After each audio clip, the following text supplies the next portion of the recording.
The year is 1987, and American TV networks launch a number of short-lived shows, such as Starman, The Popcorn Kid, and Probe. In a fit of midlife nostalgia and an effort to remind the world of shows they have forgotten, lone podcast pilot Chris Cooling steps into the Forgotten TV studio 30 years later.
From well-remembered to obscure TV memories of the 70s and 80s, including short-lived TV shows and made-for-TV movies, this is Forgotten TV. Welcome to Forgotten TV. I am your host, Chris Cooling. Forgotten TV is an independent, listener-supported podcast with no advertising. You can support Forgotten TV through Patreon or PayPal and become a producer of the show. This episode of Forgotten TV was executive produced by Will Welton and Doc Pinko.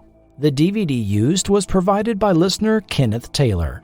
Stay tuned at the end to find out how you can support the podcast. Thanks to all for your support of Forgotten TV. Humankind has forever been fascinated with the concept of immortality. It's no surprise then that the oldest surviving work of fiction from some 4,100 years ago tells the epic of Gilgamesh, who engages on an arduous quest to seek immortality. Ancient Greek mythology has an extensive list of mortals who obtained immortality from the gods. Immortality makes an appearance in Middle Ages Chinese literature, such as Fengshen Yanyi, dating to the Ming Dynasty.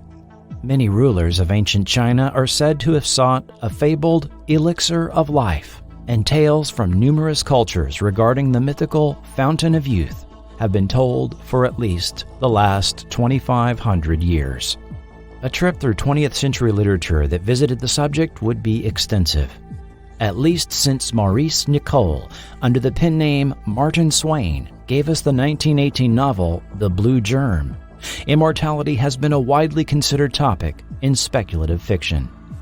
Of particular note to our discussion today, The Blue Germ revolved around two scientists that discover a germ which combats all human disease and aging.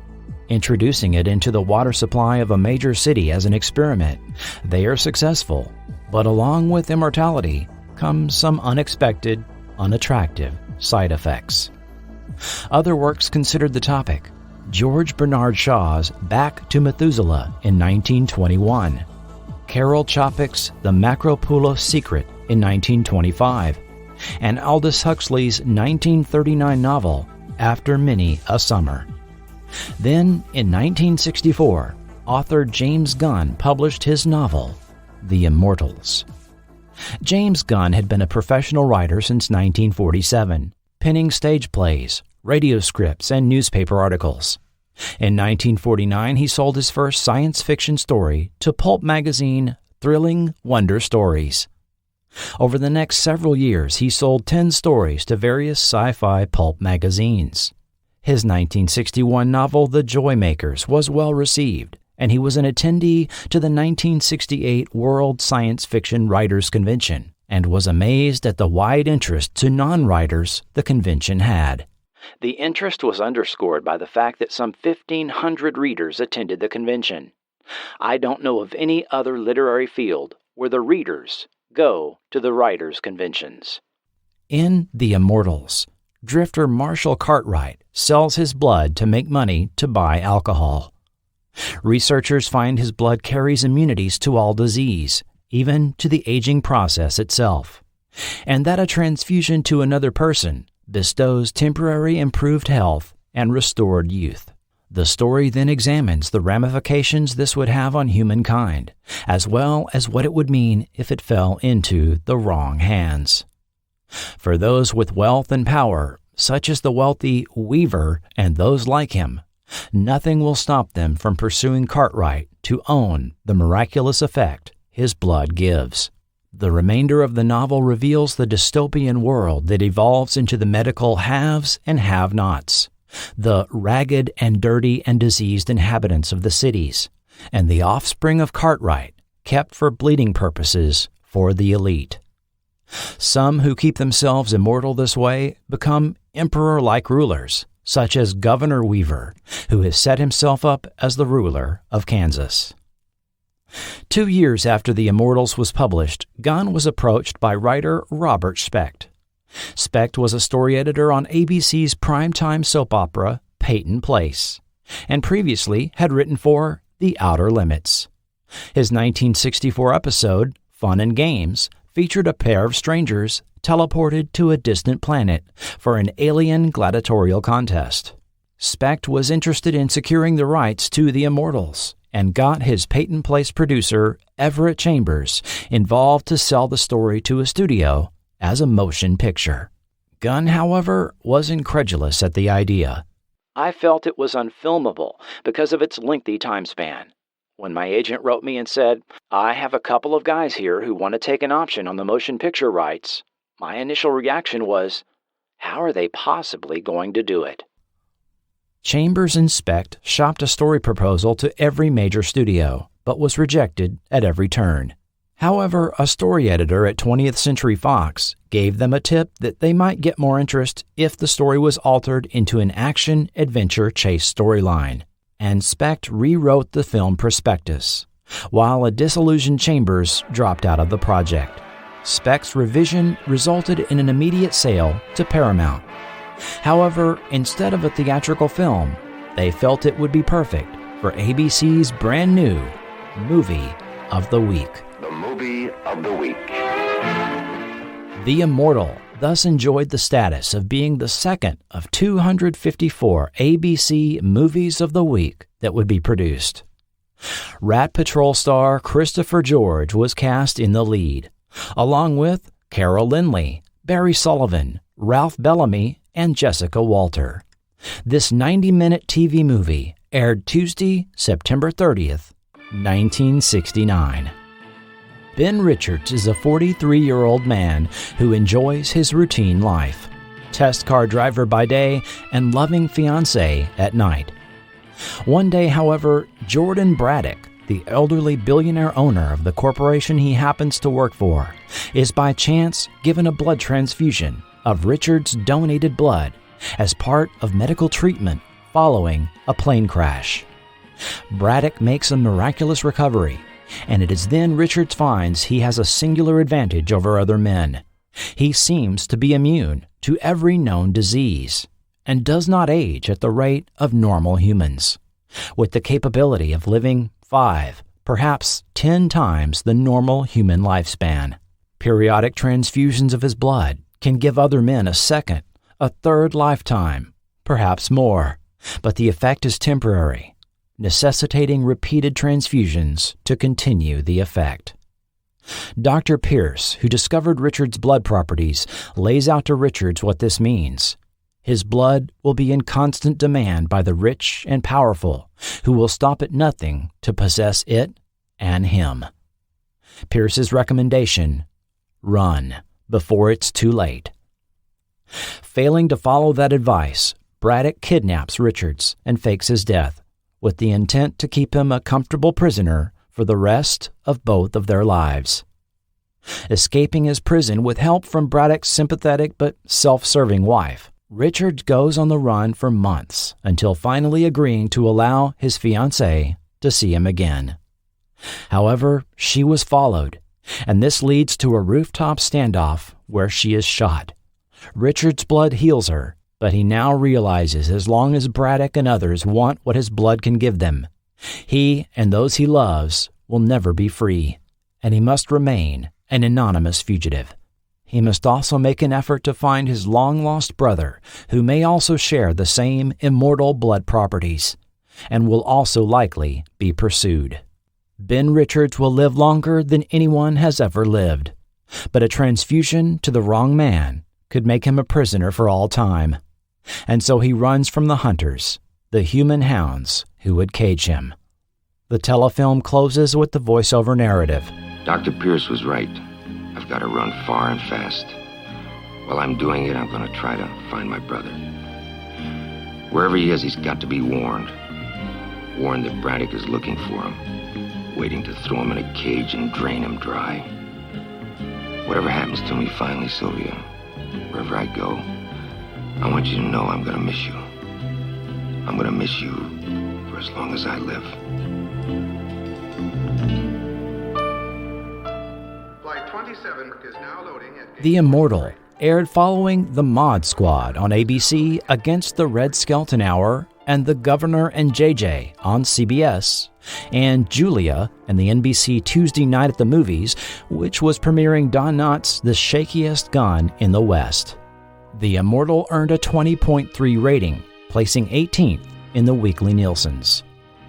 Produced by Paramount Television and filmed over the course of 20 days for a budget of $500,000, The Immortal had excellent production values for a TV movie. Much better than later movies of the week that ABC would themselves produce that would be shot over 5 or so days for a much smaller budget. Christopher George was excellent in the lead role as Ben Richards, Cara Lynley as Sylvia, who would return once in the series. Barry Sullivan was not very recognizable as billionaire Jordan Braddock. Only 56 at the time of filming, a lot of less than convincing old-age makeup was used, perhaps one of the weaker points of the film. There were a couple of great supporting performances, too. Jessica Walter as Janet Braddock, quite disappointed with her husband's miraculous recovery, and Vincent Beck as the exercising health nut Locke that was Richard's jailer and pursuer.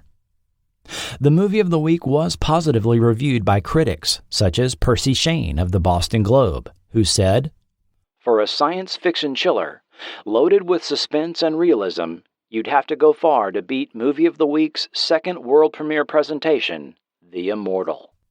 And Kay Gardella of the New York Daily News said it was a better produced, better acted film than most. The Immortal tied with Gunsmoke for an Emmy Award for Outstanding Achievement in Film Sound Editing, and was also nominated for Outstanding Achievement in Cinematography for a special or featured-length program made for television, losing to NBC's Ritual of Evil. It was also up for a Hugo Award for Best Dramatic Presentation, but lost to the TV coverage of Apollo 11.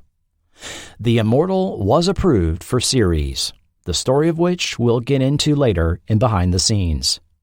Practically a full year later, ABC's mellow invitation to viewers was, "Let's get together." Among the new shows, the warm voice of William Shallert, promoted to debut that fall, were Dan August, alias Smith and Jones, The Odd Couple, The Partridge Family, and The Immortal. This fall, we've got a lot to share. New shows, favorite shows, stars who will brighten your nights. So come on, let's get together. We've got a lot to share. Let's get together. Let's get together. We've got a lot to share. A blood transfusion, seemingly void of hope, delivers a miracle. I never saw anything like it. He pulled one hand free and tried to tear the tent. I'm getting younger. Donor, Ben Richards. I'd like to run some tests on you at the hospital tomorrow. Diagnosis, immunity to all disease. You're immune to another very common disease of mankind, a disease we call old age. Oh, come on. You can going to stay that way for a very long time. Well, how long? Could be anywhere from 5 to 10 normal lifetimes. You're almost immortal. Now we know you're the only source. You alone. You're a walking fountain of youth. If men knew you existed, they'd fight over you like dogs over a bone. My advice to you is to run. Run. Run, run, run, run, run, run, run, run, run, run, run, run, run.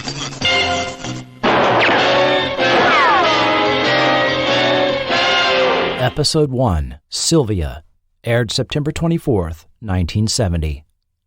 The opening sequence, running a full 2 minutes, explains the series' premise and again uses the telefilm score composed by Dominic Frontier. This man has a singular advantage over other men. Ben Richards is immune to every known disease, including old age.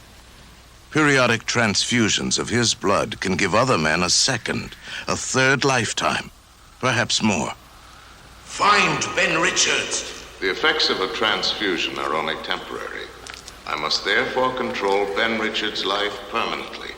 He's the most valuable man in the world, but he's no good to me dead. His brother may have the same kind of blood. We've got to find him before Richards does. If you had $1 million blood, where would you hide?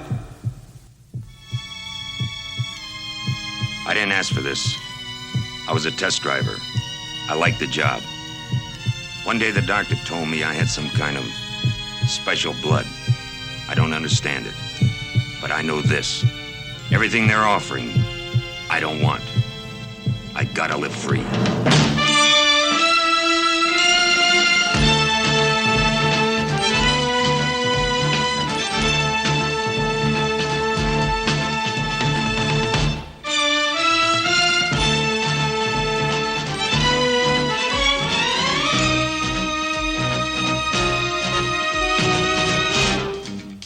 Ben Richards will live longer than anyone has ever lived. But a transfusion to the wrong man could make him a prisoner for all time. And so he runs from the hunters, the human hounds who would cage him.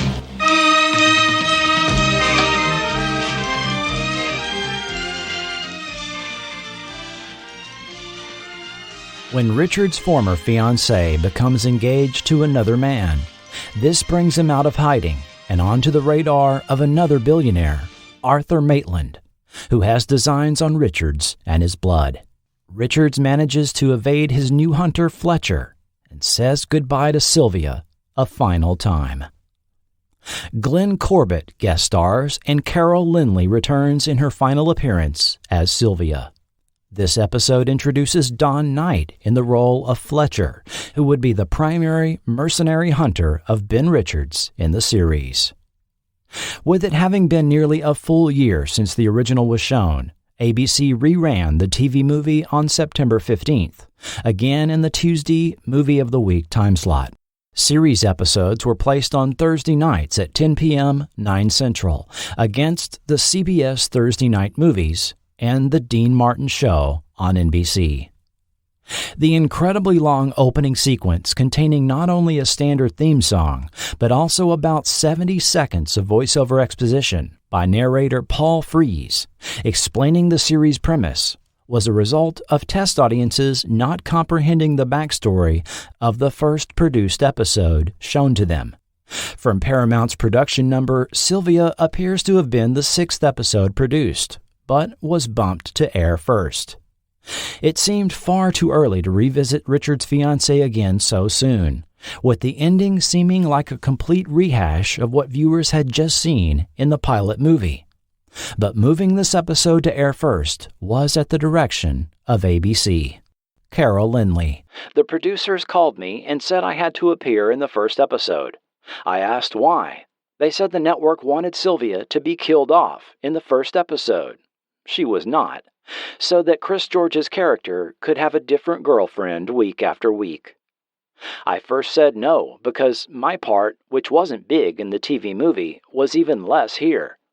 They literally wouldn't accept no for an answer and cajoled me into appearing in that episode. Yes, Sylvia writer Robert Malcolm Young was asked by producer Anthony Wilson to rehash the pilot movie's basic storyline. concluding in such a way that made it clear Richards was now free for new romantic adventures. A 1-minute scene was tacked on to the beginning of the episode, introducing Fletcher and Maitland to the story. And the first episode actually produced, intended to end Jordan Braddock's storyline and turn things over to Arthur Maitland, was kicked down the schedule and reworked. Episode 2, White Elephants Don't Grow on Trees. While on the run from Fletcher and his men, Richards stumbles onto a man and his son repairing their pickup, who mislead the pursuers. Richards helps them drive their beat-up truck, transporting some volatile chemical canisters, but their destination will put him right back into the hands of Fletcher. This one guest starred Ross Martin, well known for his role as Artemis Gordon on The Wild Wild West, and young Mitch Vogel, who had been in films Yours, Mine, and Ours and The Reavers, played Jamie on Bonanza and Johnny Johnson on Little House on the Prairie. Ed Begley Jr. also pops up in one of his earliest roles. A decent episode that begins and ends in extended chase sequences, well directed by Michael Caffey. The opening actioner looked to be shot on location at a refinery and lasted nearly 4 minutes without any dialogue. I was surprised by the crane and even helicopter shots, and we had a truck sequence down windy California mountain roads, reminiscent of the 1953 film The Wages of Fear. Mitch Vogel was 14 at the time of filming. The production number of the episode places that likely in July of 1970. Although he doesn't recall exactly where it was filmed, he told Forgotten TV, "The things that stick out on my mind are, first of all, I remember it being very hot. I really enjoyed working with Christopher and Ross. They were both extremely nice to me, and I remember being impressed by Christopher, his attention to detail, and Ross's sense of humor. All in all, I just remember having a great time doing that show, and I was sorry it didn't run longer." Episode 3, Reflections on a Lost Tomorrow. Randomly hearing a medical researcher on TV making claims about longevity being related to properties in human blood, Richards gets a janitorial job at the researcher's clinic. Revealing himself to the doctor, Richards submits his blood for testing in hopes of replicating the longevity effect. However, this is complicated when Maitland himself shows up, extremely interested in the doctor's research. Guest starring the well-known Jack Albertson and Rosemary Forsyth. This episode reminded me a lot of how the Incredible Hulk episodes would play out when David Banner would get a lowly job at random research labs where he might be able to get help for his condition. Of course, that series bears more than a passing resemblance to this one, as we'll discuss in the next segment. Episode 4, The Legacy. On the run in New Mexico, Ben and a young female teacher gets involved with Luis, a young boy, part of a group of impoverished Hispanos, squatting at a mining camp that are bootlegging ore. However, typhoid is spreading in the camp, and their leader won't permit Ben or the teacher to get medical help until they can finish their illegal mining, even after Luis comes down with typhoid. Guest starring Susan Howard, Mario Alcalde, and Manuel Padilla Jr., best known as Jai, from the 1960s Ron Ely Tarzan series. Sadly, this was one of Alcalde's final roles, as he died the following year at age 44, and Padilla died in 2008 at age 52. Things get interesting as we get the first indication of an enhanced healing factor Ben evidently has, not previously mentioned. He's winged at the beginning of the episode when he's shot at, but quickly heals. This will be something we see several times in the series. However, the extremely formulaic story gives us a slide in quality over the prior 3, and was an indication of things to come. Episode 5, The Rainbow Butcher. Driving through a small town, Richards is stopped by the sheriff on a trumped-up traffic violation, thrown in jail, and sentenced to work on a personal project of the sheriff for 25 days. Things get complicated when he witnesses the sheriff kill one of the prisoners. Guest starring the late Vic Morrow as Sheriff Wheeler, Colin Wilcox Paxton as his kept woman, and young Jimmy Bracken. Now here we are at the 5th episode, both in production number and air date, and we already have an actual recycled script from The Fugitive. A Season 2 episode called Nicest Fella You'd Ever Want to Meet, the first of 5 Fugitive episodes written by Jack Turley. This was a result of Turley being asked by showrunner Anthony Wilson to refurbish one of his Fugitive scripts for the show. When one of the guys at ABC read my script, he got his shorts in a knot. He called Tony Wilson and told him I had plagiarized my own Fugitive script. Tony laughed and told the guy to forget it. All he wanted was a shootable script. The guy who blew the whistle crawled back into his hole, and we shot the thing. Director Nick Webster also had an interesting memory, recalling having reserved parking on the Paramount lot as episode director. It wasn't a very exciting project, but I remember on the Paramount lot they had parking places for the directors. They were designated by the names of the director's shows. When I directed Mannix, I parked in the space marked Mannix Director. When I directed Immortal, I parked in the space marked Immortal Director. Unfortunately, it won't prove to be true. Nick Webster left us in 2006 at age 94. Episode 6, Man on a Punched Card. Maitland calls in a computer research firm subsidiary to run an extensive personality profile on Richards, which is used to track him and even predict his movements with more than a fair degree of accuracy. However, one of the programmers needs Richards for a personal reason, to save her own daughter's life. Guest starring Lee Patterson, Linda Day George, and Barry Cahill. Linda Day was an up-and-coming actress at the time, having appeared on about 30 hours of television by the time of this episode. After working with Christopher George on 1966's The Gentle Rain, and again on 1970's Chisholm, the two were married 5.5 months before this episode aired. This was one of her very first credits as Linda Day George. The married couple were then in multiple TV movies and TV episodes, as well as some theatrical films together throughout the 1970s. Linda Day George admitted her unfamiliarity with computer lingo. At the time, I was so ignorant of computers. I didn't know the difference between a readout and a printout. My best memory was in having an unusually supportive and intelligent producer in Tony Wilson, and a first-rate story editor and friend in Steve Kendall. This episode was also, shall we say, an homage to a third-season episode of The Fugitive called The 2130. In that episode, a computer scientist uses a state-of-the-art computer to predict Richard Kimball's movements after a chance encounter with him. Here, writer Shimon Winselberg included different subplots, but the base storyline is unmistakable.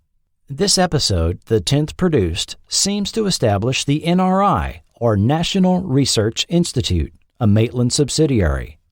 The establishing shot used to depict the exterior of the NRI was used in the 5 episodes produced after this one, and at least in one of the 4 already filmed but that had yet to air. The name National Research Institute is lifted directly from James Gunn's The Immortals novel. A real supercomputer was seen in this episode, not just a prop. A complete, working Sperry Univac 1106 was seen numerous times throughout the episode. Univac stood for Universal Automatic Computer, a trademark of the Unisys Corporation. Introduced in December 1969, the Univac 1100 series were 36-bit computer systems, with the 1106 being a lower-cost version of the 1108, and aimed at general business applications, as opposed to engineering and scientific ones. The 1106 was commonly programmed with the COBOL programming language for business applications. It utilized punch cards and switches for inputting data, punch cards for outputting and storing data, as well as magnetic reel-to-reel half-inch tape drives and magnetic core memory boards for what we would now call RAM, and took up an entire room and required multiple operators. A real snapshot of 1970 technology. Of course, the sounds heard in this episode ostensibly from the Univac were from sound effects libraries, also used on Star Trek and Wonder Woman. Episode 7, White Horse, Steel Horse. Working at a potato ranch, Richards inadvertently gets caught up in a pay dispute between two workers and the ranch owner when he unfairly not only docks their pay, but pulls a gun on them. In the resulting scuffle, the sheriff is shot, and the workers flee, but the rancher also accuses Richards of being in on it. This results in a chase in the hills, with Fletcher not far behind. Guest starring John Daner, Warner Anderson, Steve Oliver, and Roby Porter. Daner started as an animator for Walt Disney on films Fantasia and Bambi, before branching out into one of the more prolific acting careers seen in Hollywood over his 76 years of life. Written by Star Trek's Gene L. Kuhn and Stephen Kendall, this episode is somewhat frightening, as it indicates very little has changed in over 50 years. The rancher takes a dismal, even hateful view of anyone not matching his narrow, conservative establishment opinion of how to live. John Daner's rancher character lumps all people not meeting his standards together, whether they be motorcyclists, hippies, or just anyone with a longer haircut than he has, as rotten, long-haired scum. He takes this to an extreme by even intending to commit executions of already captured men, not even yet charged with a crime, much less put on trial. Daner even delivers lines that sound like they could have been delivered by any recent talk show demagogue. But as Ben Richards rightly points out, people have the right to be different and not get killed for it. Episode 8, The Queen's Gambit. Richards helps a woman named Sigrid having car trouble. She gives him a ride to her place and even helps him get a job. However, she is a highly intelligent agent, part of an elaborate operation to stage his death and abscond with Richards to deliver him to a billionaire, supposedly in another country, with grand ideas of changing the world with what humankind could learn from Richards' blood. Guest starring the outstanding Lee Merriweather, Nico Minardos, Carl Swinson, and a man named Joe Thomas had a walk-on role. Thomas was not an actor, he was a 34-year-old Detroit auto worker brought on to the Immortal as part of a studio stunt I'll cover in the next segment. The episode title refers to one of the oldest known opening moves in chess. This title was also used for a popular Netflix series in 2020. The quarters Richards is given to live in was none other than the Queen Anne Cottage and Coach Barn, most famously known for being seen in every episode of Fantasy Island. This pair of buildings is located at the Los Angeles County Arboretum and Botanic Garden on Baldwin Lake, and was also seen on Man from Atlantis, Roots, Wonder Woman, and Murder, She Wrote.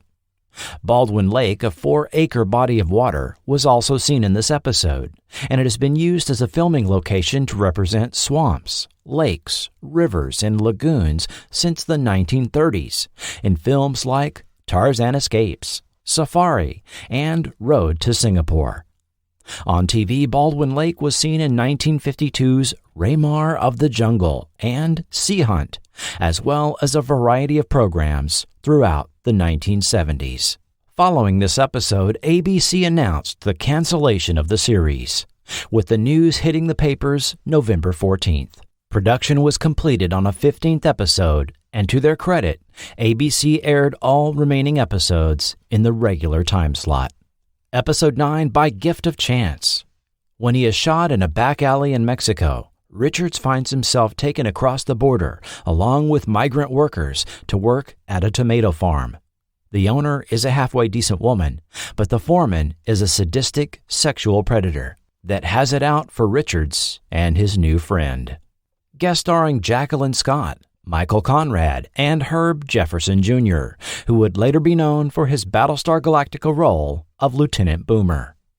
Michael Conrad would later open each episode of NBC's Hill Street Blues with Sergeant Esterhaus telling his squadron, "Hey, let's be careful out there," which would become the show's signature slogan. The Emmy Award-winning actor died during the show's 4th season, a victim of cancer at age 58. Although Conrad added weight to the episode as the heavy, this was a run-of-the-mill episode with Richards forced to work as a tomato picker alongside immigrants, a situation Richard Kimball found himself in more than a few times on The Fugitive. Episode 10, Dead Man, Dead Man. The car Richards is riding in crashes, and he is mistaken for the driver, who perishes in a fast river. Assuming the man's identity as a police detective, he is confronted with a hostile town when he finds he's there to arrest the local doctor who's been practicing medicine without a license. Guest starring Joan Hotchkiss, Henry Beckman, and Byron Keith.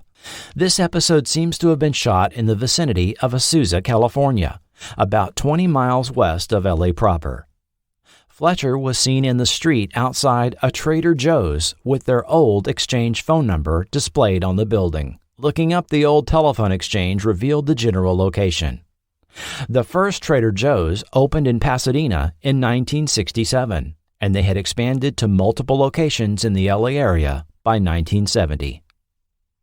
The car crash shown at the beginning was not stock footage, but filmed for this episode, which director Alan Barron recalls didn't go smoothly the first time. "We sent a car down a steep cliff and it didn't turn over, so we had to haul it back up and do it again."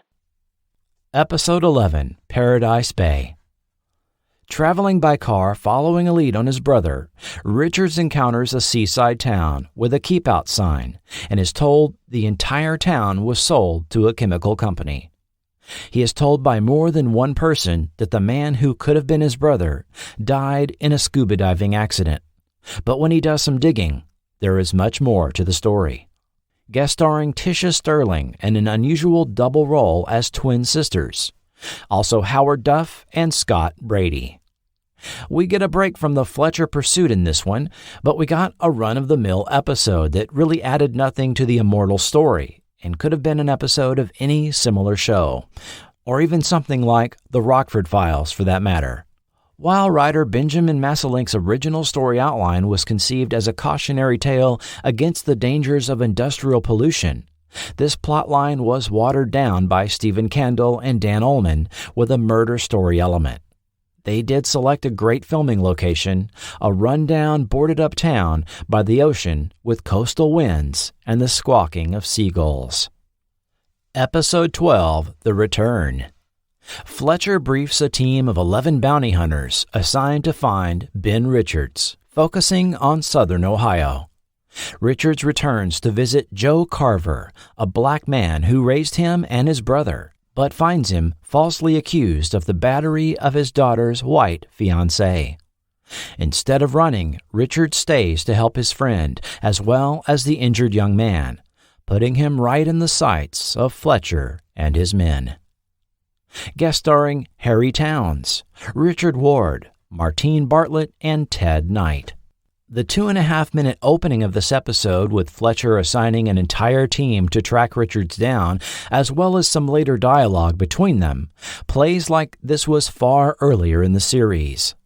That's because this was actually the second episode produced, but was kicked down the schedule in favor of what the network felt were stronger episodes to start off the series.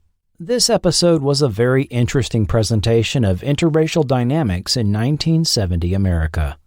First, it's revealed that Ben Richards and his brother were raised by a black man and integrated into his family, a daring choice for 1970 television. Then it was revealed that Joe's daughter had a white lover, with this being presented as a likely motive for Joe's accused battery once he found out. But it turned out, even though Joe was uncomfortable with the prospect of his daughter having a white boyfriend, he brushed it off by the conclusion, saying, "You just can't keep up with these kids today." A filming location note, the main chase scene was filmed at the Heritage Trail to the Oak of the Golden Dream, west of Santa Clarita, California. The tunnel that takes walkers under Placerita Canyon Road was used by Richards to escape Fletcher and his men. The Oak of the Golden Dream is a monument to the first recorded discovery of gold in California in 1842. Episode 13, To the Gods Alone.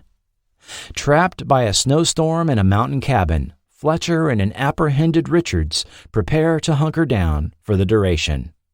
Over dinner, they recall an earlier time when Richards was captured by Jordan Braddock, until Richards got the upper hand and he and Braddock ended up together in one situation after another in remote Florida. Barry Sullivan returns as Jordan Braddock. Lynn Loring, Bruce Dern, and the late Peggy Ray, known for her roles on The Waltons, The Dukes of Hazzard, and Grace Under Fire, also appear. Bruce Dern is also pretty funny as a rural hick amazed by electric car windows. Yes, it's another return to earlier times in this first regular series episode produced. Watching this after the other episodes, it's clear that they filmed new bookend scenes to frame the bulk of this earlier episode that was originally intended to end Jordan Braddock's story and turn Richard's pursuit over to Maitland. More on this later. The flashback story begins and ends abruptly, as do the wraparound scenes, especially the conclusion. However, Richard spends an extended amount of time face-to-face with both Braddock and Fletcher and gets to know more about the motivations of each man. This aired on New Year's Eve about 6 weeks after the show had already been canceled. It seems all three networks aired regular programming that night, before Guy Lombardo brought in the new year after the local news. Episode 14, Sanctuary. Running from Fletcher on a dune buggy in the Southwest, Richards breaks down in Native American tribal land, falls down a hill, and is seriously injured.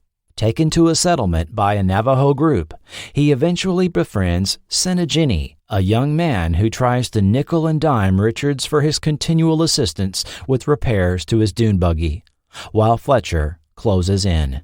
Guest starring Sal Mineo, Paul Picerni, Don Red Berry, Iron Eyes Cody, and Fred Lerner.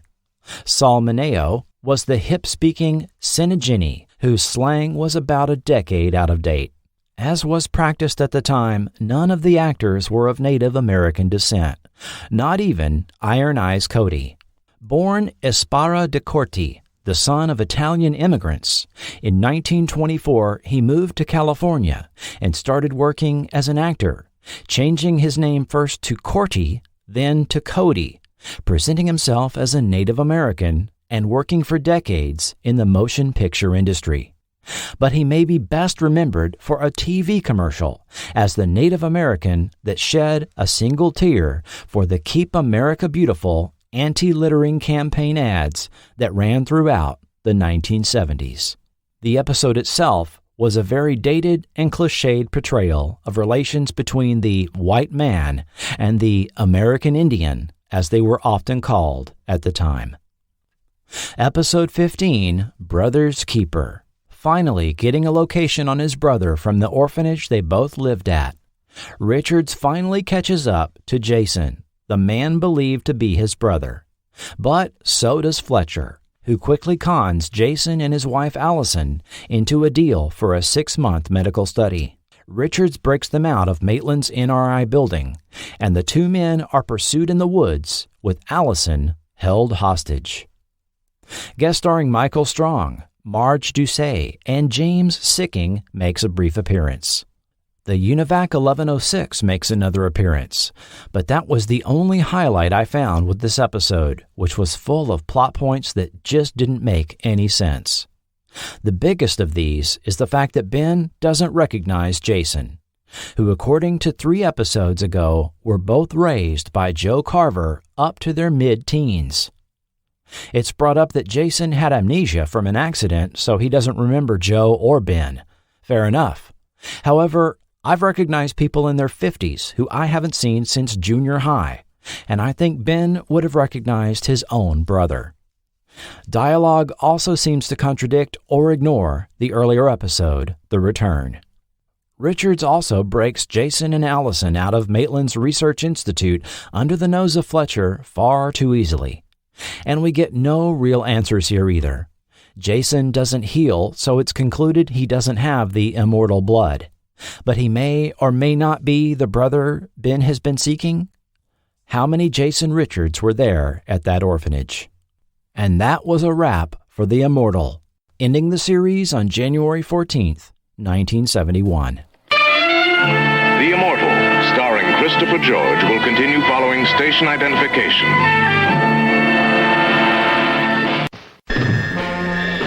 Dan August, Santa Luisa Police Department.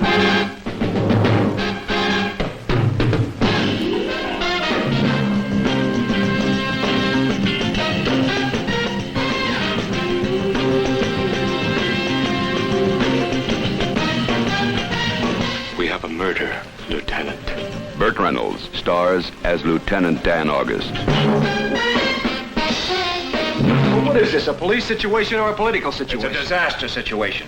Intensely professional. I want to find the person that killed him. A matter of pride. Idealistic. Realistic. Committed. Dan August.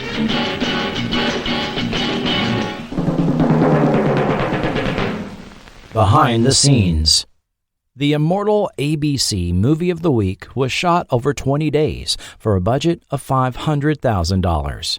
It was actually slated to be ABC's very first Movie of the Week, but ABC switched it at the last minute with Seven in Darkness with Milton Berle. On the news that it was signed to be developed into an ABC TV movie, James Gunn's The Immortals novel went into another printing in 1968.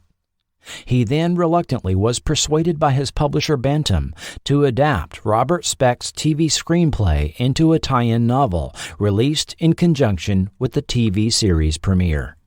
Of course, this TV version of Gunn's story steered away from science fiction and toward the action genre, with just a touch of science fiction to set up the conceit of the storyline. Lou Morheim was brought on to produce the telefilm. He had been a producer on the first season of The Outer Limits, which included Specht's episode Fun and Games.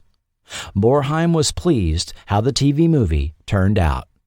All of us put in hours of meticulous work into this film's making.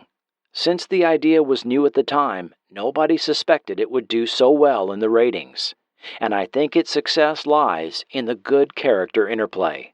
I was glad at the way it turned out.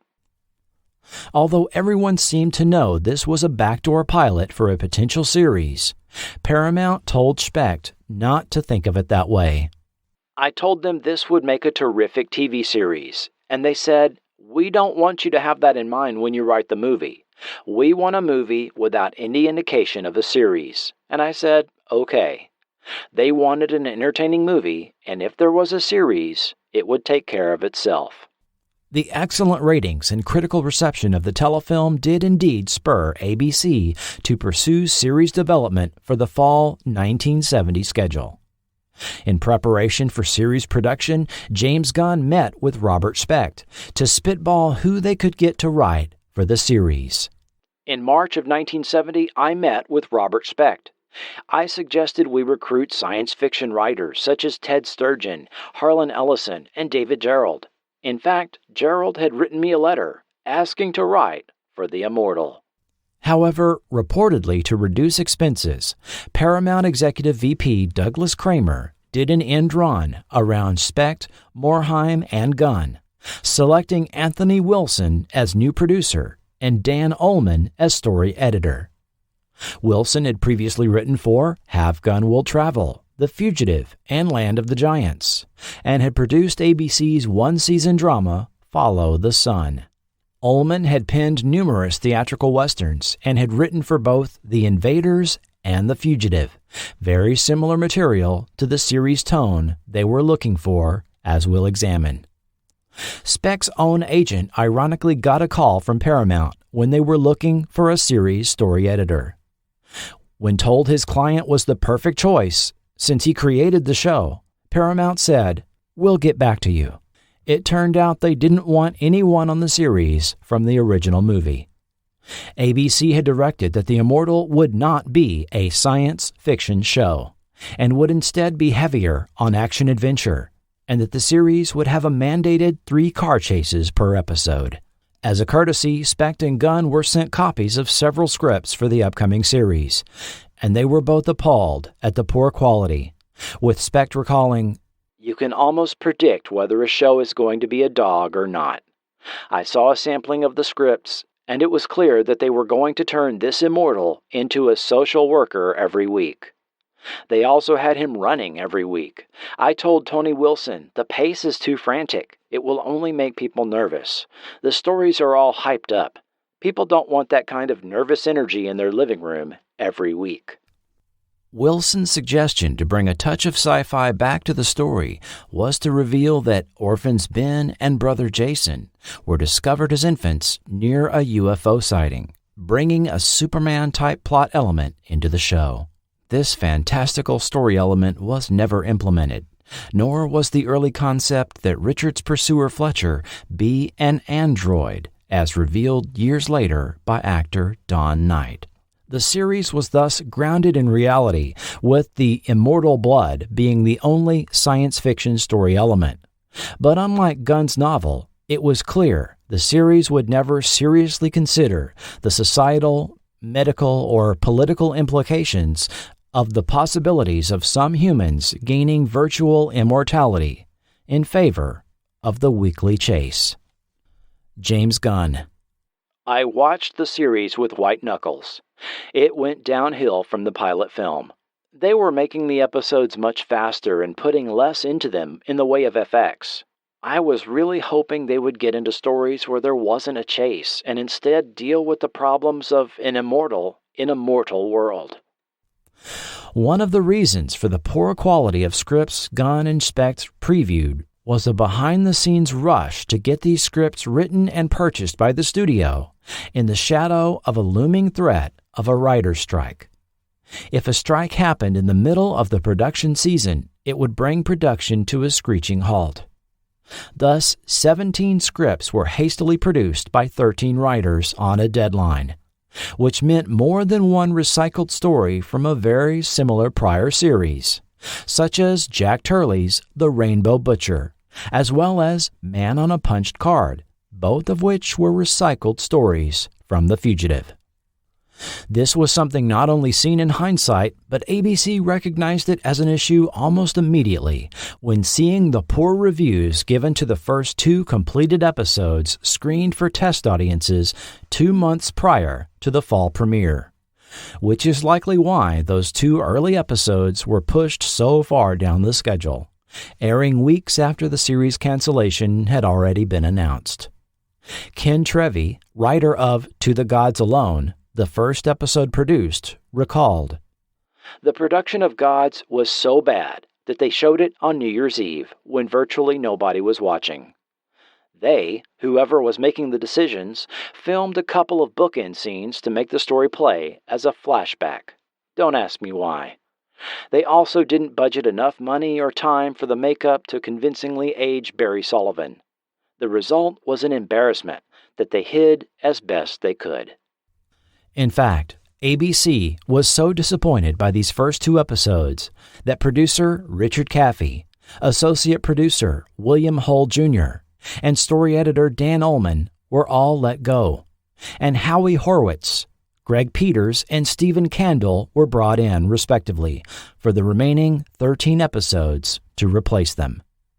And according to Stephen Kendall, at some point even Anthony Wilson was relieved of show-running duties, with this turned over to Howie Horowitz, although for some reason his executive producer credit was seen in remaining episodes. Kendall later recalled this production shakeup. "We had been brought in at the last minute for major emergency surgery.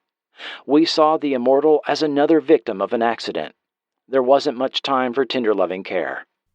For some episodes airing later, network research was used to influence the script writing, as related by Robert Duncan, writer of The Legacy and Brother's Keeper, along with his wife Wanda. The network was always looking for something to reassure themselves. They pre-tested ideas by taking people off the street and asking them what they wanted to see. These tests were regarded as silly in the story conferences.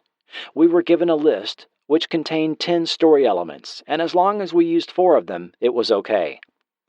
Test audiences preferred Indians to Mexicans, the American Southwest to Appalachia, so we followed these rules while writing The Legacy. Director Robert Douglas had high hopes for the series. He directed The Legacy and Queen's Gambit. I thought The Immortal had a considerable future. I don't believe the producers could see the way to go with the series, and consequently, the scripts became confused and without conviction. I found it frustrating. Yes, most of the show's difficulties seem to revolve around those hurriedly written scripts the show was stuck with after they were purchased by Anthony Wilson in anticipation of an imminent writer's strike, which never materialized, as explained by Stephen Kendall. The series' pre-production period coincided with the writer's strike, and the then-producer Wilson made a value judgment based on the assumption that the strike would be protracted.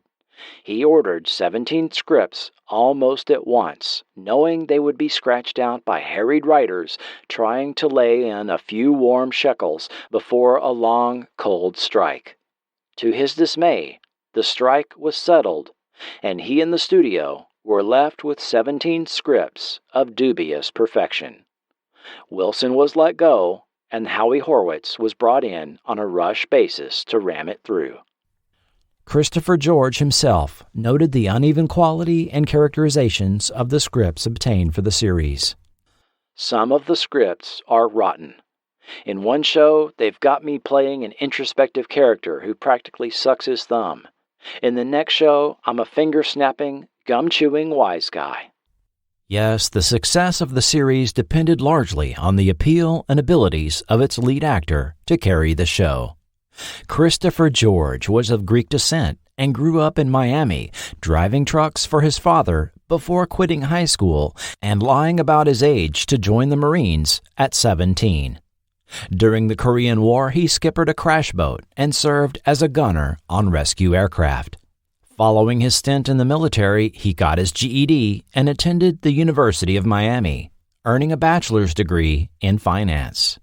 Following his schooling, he held all manner of jobs. He was a merchant sailor, second mate on a Caribbean cargo ship, a bouncer, a bartender, as well as briefly trying his hand at being a private eye. But when an aptitude test revealed he would excel in the performing arts, he made his way to New York City to study drama and made his debut on Hugh O'Brien's stage production of Mr. Roberts. Once he appeared in a 1962 shaving cream commercial for which he won an award. This opened the door to TV and film roles. He had been spotted by Paramount casting lead Mildred Gussie, who got him placed in several auditions. Gussie recalled his first. He was nervous and frightened. If Chris hadn't been scared, I wouldn't have bothered. It showed he had intelligence and sensitivity. He was soon testing for a role on a pilot for CBS called Merrick and reading for its director, John Cassavetes. Improvising a Bogart persona on the second audition, George got the part, but a shakeup of executives at CBS involving the firing of network president James Aubrey ended up nixing the proposed series. His TV debut ended up being George the Warlock on a 1965 episode of Bewitched. George, well, I should have known. Hi there, Cinderella. Your old Prince Charming has come to take you to the ball we used to have. Also that year, he shot the film The Gentle Rain with actress Linda Day, whom he had previously met on a photo shoot, as both were models with the same agency. Then the role of Nels McLeod in the film El Dorado came along, where he worked alongside John Wayne and Robert Mitchum. Right after El Dorado filming, he was cast as the lead on ABC's 1966 series, The Rat Patrol. The instantly successful series lasted 2 seasons and followed 4 Allied soldiers during a long desert patrol in the North African campaign during World War II. On January 4th, 1967, while filming episode 26 of the first season, George and co-stars Gabby Raymond and Justin Tarr were involved in a Jeep rollover, filming a stunt sequence on the dry surface of Rosamond Lake in the Mojave Desert. Raymond, jumping clear, suffered a broken ankle, while George and Tarr were pinned under the Jeep. Fortunately, the .50 caliber gun mounted on the vehicle served to prevent it from crushing the actors. Tarr had only an injured arm, but George's injuries were more serious, having a concussion, a torn neck muscle, and other injuries. The future of the series depended on his recovery. This was hardly the first injury for the actor. Prior to the Jeep rollover, he had already dislocated both shoulders, sprained both ankles, and injured his right foot.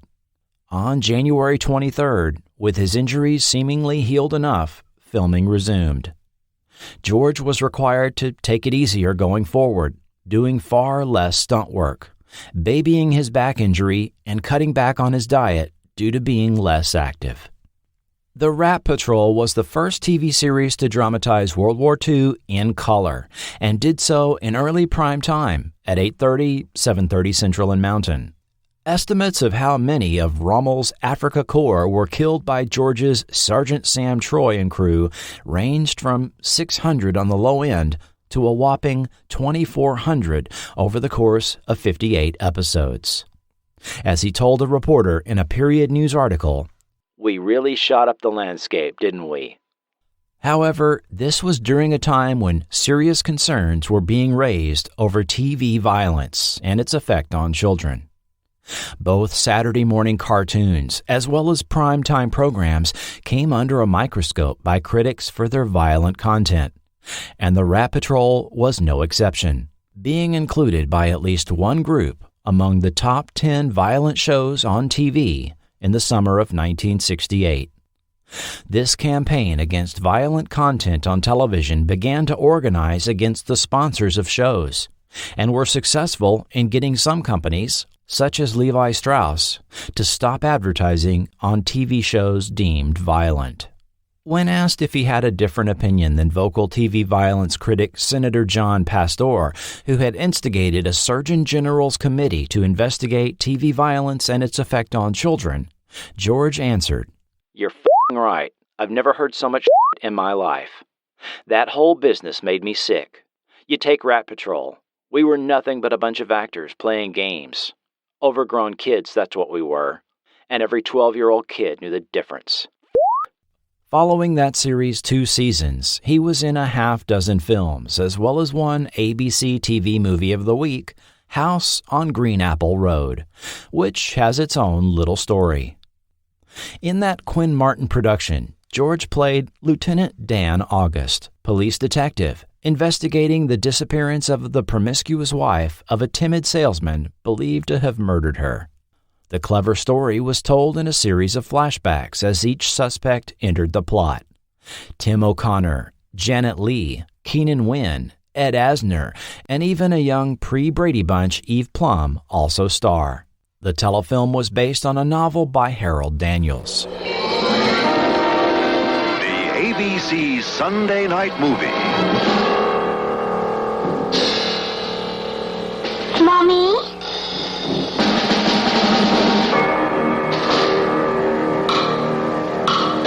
House on Green Apple Road, starring Janet Leigh, Julie Harris, Tim O'Connor, Walter Pidgeon, Barry Sullivan, Keenan Wynn, and Christopher George. Green Apple Road was filmed in the summer of 1968 and had a longer runtime than usual for a TV movie, coming in at 1 hour 53 minutes. Quinn Martin Productions, beginning to have a strained relationship with ABC by this point, refused to edit down the telefilm to fit in a standard 2-hour time slot with commercials. Director Robert Day recalled the disagreement with ABC. "That didn't go over too well with the network. They wanted to cut the movie. Quinn told me he wasn't going to do that. He was so insistent on that running time. The story warranted that running time, he said. He just didn't want to forfeit it." The telefilm then sat on the shelf for a year and a half. Following the filming of Green Apple Road, Paramount was casting for an upcoming ABC Movie of the Week they had just bought the rights to, being cast by none other than George's friend, Mildred Gussie. Chris George was signed to do the Immortal telefilm in May of 1969, and it aired in September to great success, as we've seen. Following the Immortal telefilm, George asked to be released from the Dan August series option, should ABC choose to pick up a series based on the Green Apple Road character, effectively placing his bets on the Immortal selling as a series, much to the objection of Quinn Martin, who tried to get the actor to change his mind. ABC finally aired Green Apple Road on a random Sunday night in January, simply letting it run long and causing all affiliates to be 15 minutes late the rest of the night. Yes, Quinn Martin won that little squabble. ABC indeed picked up Dan August as a series, and Quinn Martin again pursued George for the role, but George instead suggested friend Burt Reynolds, going so far as to deliver tapes of episodes of Reynolds' prior series, Hawk, to the producer. George finally learned the Immortal was picked up for series on February 25, 1970, when the actor turned 39, which he related in a Period News article. There I was in New York. It was my birthday, and we went to 21 to celebrate. That's when I got the news the Immortal had sold for a series. I tell you, I stayed loaded for a week. After being cast as the Immortal, George lost 21 pounds during the hectic weekly production schedule. In late August, he happened to run into Fugitive star David Jansen, who knew what George was in for as the lead on a 1-hour action-adventure series. I saw Jansen the other day. He just said,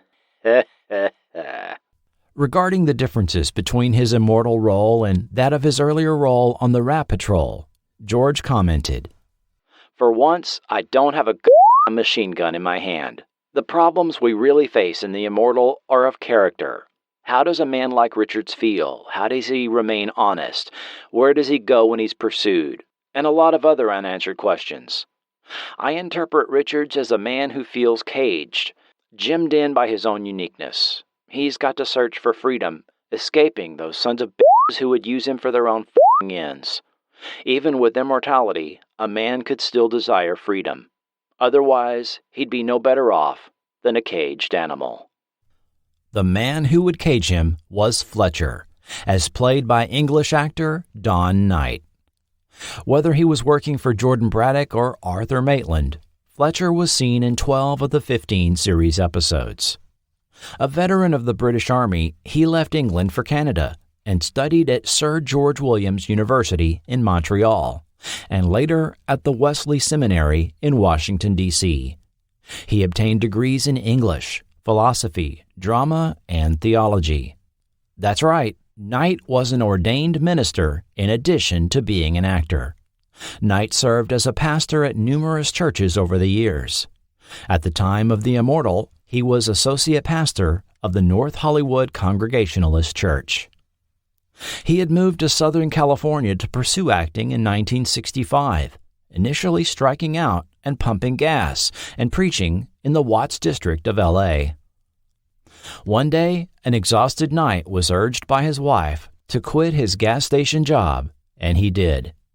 He revealed what happened next in a Period News article. I took her advice, and it turned out to have prophetic implications. The following day, the guy who took my place had his head blown off by an armed robber.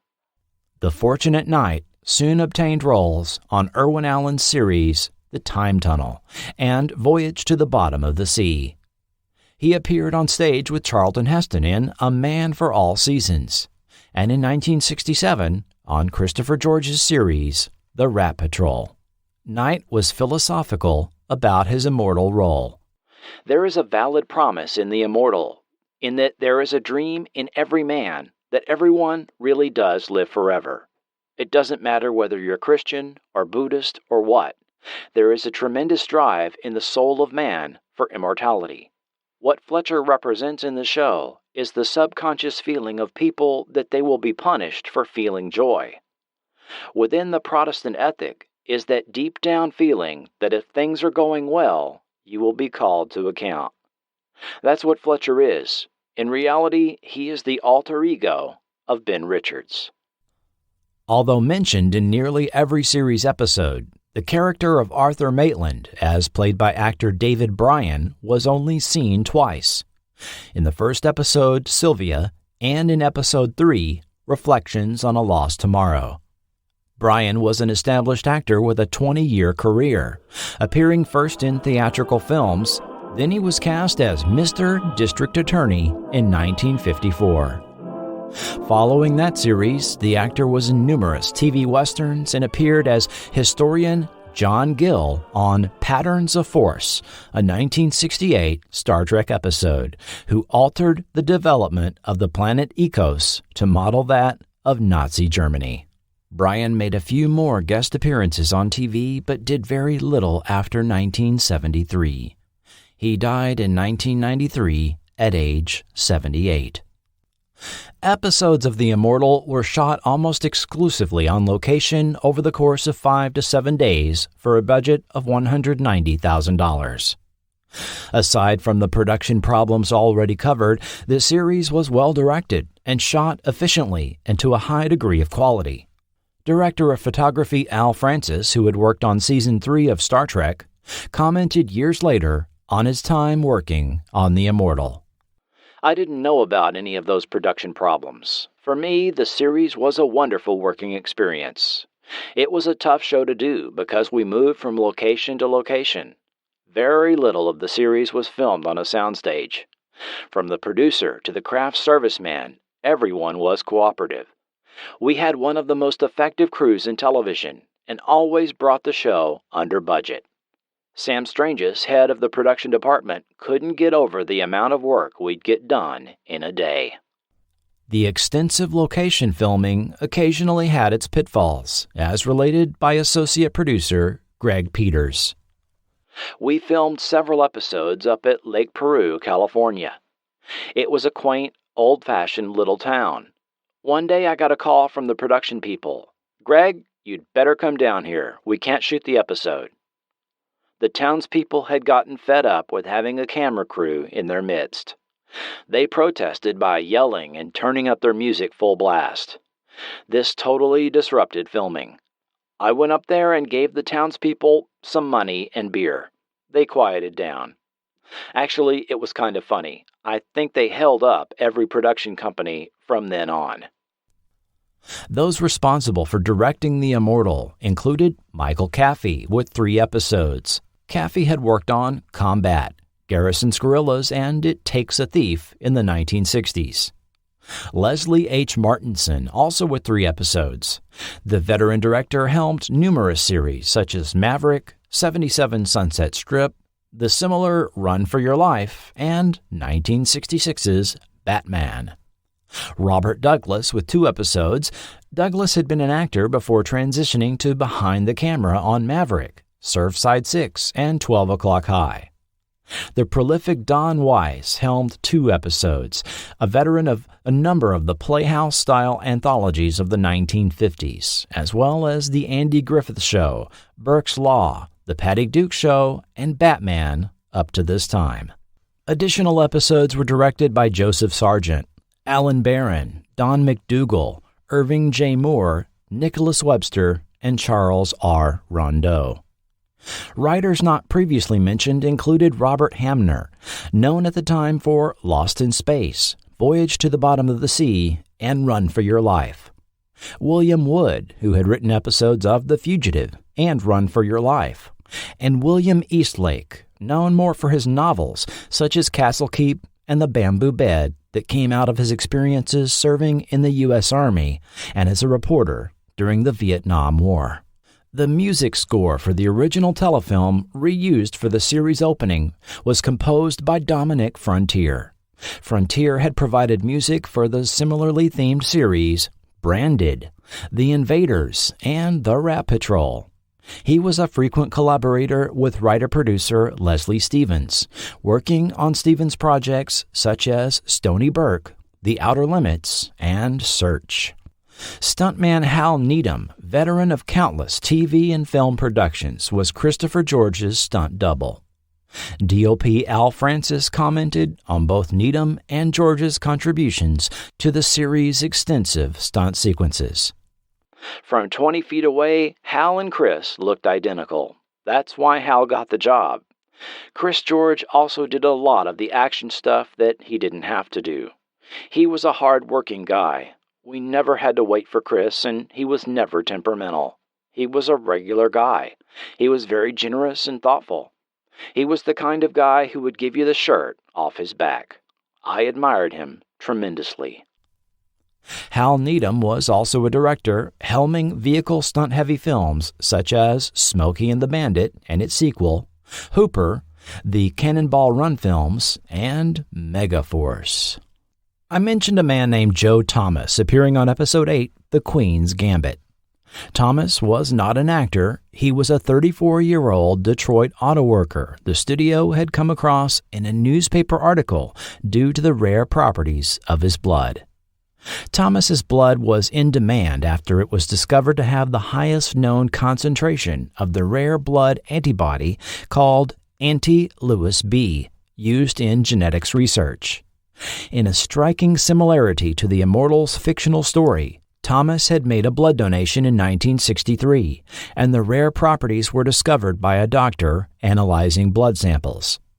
Thomas then made additional donations at the prompting of researchers, but stopped going due to the discomfort of the procedure and the distance of the county hospital where this was done. After 2 years, the national supply of the rare antibody was depleted, and researchers were unable to contact Thomas or find him due to his common name. This prompted a 5-year search for him, involving private detectives and medical research firms. Finally, a newspaper reporter located him through a Social Security number match at the Chrysler plant that employed him. Thomas then made a deal for a reported $12,000 a year, the equivalent of $85,500 today, selling his blood to the American Hospital Supply Company, double what his yearly salary was at the auto plant. The news story hit the national press on August 2nd, 1970, and was spotted by the studio, who couldn't pass up the promotional opportunity and brought him out the first week of October for a press conference, promotional photo ops with star Chris George, and to appear in an episode on a walk-on role. The entire account was written up for an article in the May 1971 issue of Ebony magazine. The influence of ABC's prior series, The Fugitive, has been mentioned several times in reference to the Immortal, but the concept of walking the earth is older than either series. Walking the earth is a story trope where a traveling lead character, always a man, travels from place to place, becoming inserted into the personal situations of people along the way. On rare occasions, the story might feature a pair or even a trio of characters traveling together. This genre of story is typically associated with North America, but other cultures and countries have their own walking the earth stories, such as tales of the Australian Aboriginal walkabout, the Japanese Ronin, and chivalric knights-errant of Middle Ages folklore. On U.S. television, this story premise was often enhanced by the wanderer being on the run from some type of authority figure. This storytelling genre was highlighted by the character Jules in Quentin Tarantino's 1994 film, Pulp Fiction. What you gonna do then? Well, that's what I've been sitting here contemplating. First, I'm gonna deliver this case to Marcellus. Then, basically, I'm just gonna walk the earth. What you mean, walk the earth? You know, like Kane in Kung Fu. Walk from place to place, meet people, get in adventures. And how long do you intend to walk the earth? Till God puts me where he wants me to be. And what if you don't do that? If it takes forever, then I'll walk forever. So you decided to be a bum? The advantage of a TV series with this format is clear. Episodes are largely formulaic and, unless landmark events in the storyline take place, could be broadcast in any order in reruns, with viewers only needing to know a very superficial backstory to be up to speed for the current episode.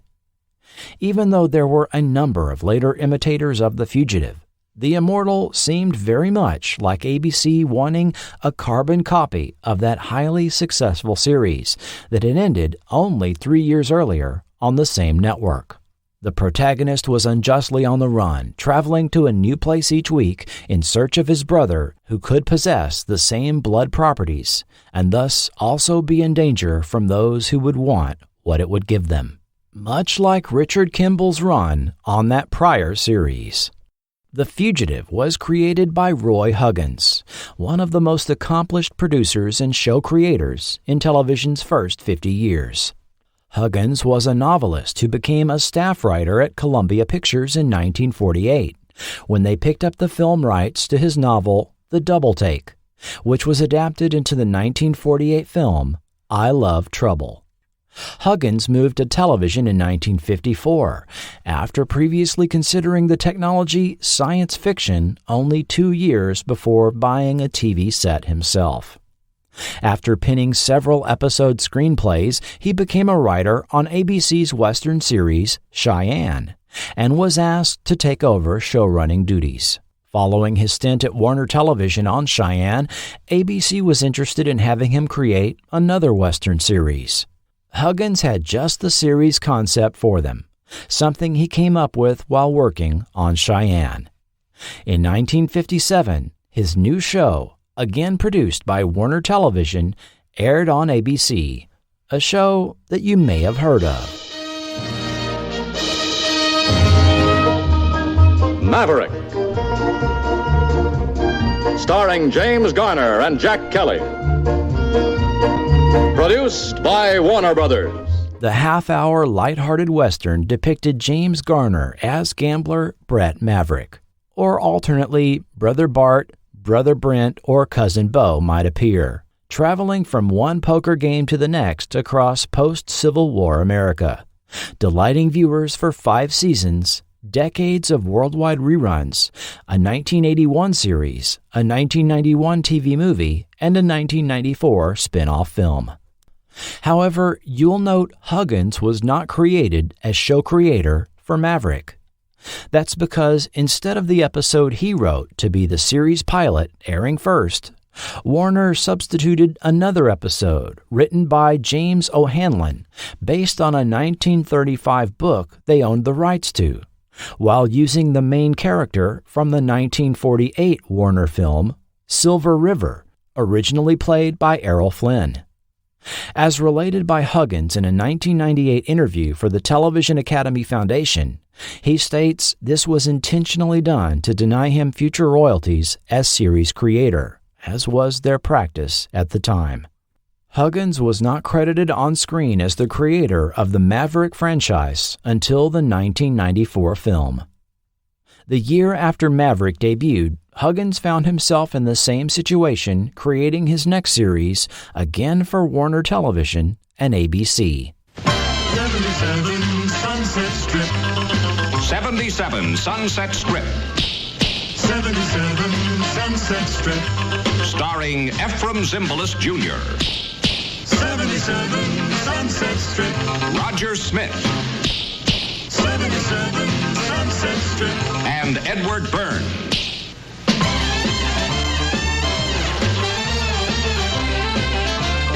Produced by Warner Brothers. 77 Sunset Strip featured Ephraim Zimbalist Jr., Roger Smith, and Ed Burns as the most hip, swinging, and ginchiest detectives you ever saw, operating out of offices located on the fictional street in the title, a stand-in for Los Angeles' Sunset Boulevard. The quite successful series ran for 6 seasons and spawned 3 spin-offs, a breakout character with a hit single, comic books from Gold Key, and was one of the first shared universe TV franchises where characters would cross over from one show to another. The character of Stuart Bailey, played in the series by Ephraim Zimbalist Jr., had first appeared in Huggins' 1946 novel and in his film I Love Trouble. When the 90-minute pilot, which had been written by a staff writer, performed very well with test audiences, Warner briefly released it theatrically in Puerto Rico as Girl on the Run, the title of the episode. Huggins was then denied creator credit and royalties for the series, giving him only story by and producer credits on the pilot. On the basis that the series was derived from a theatrical film they owned the rights to.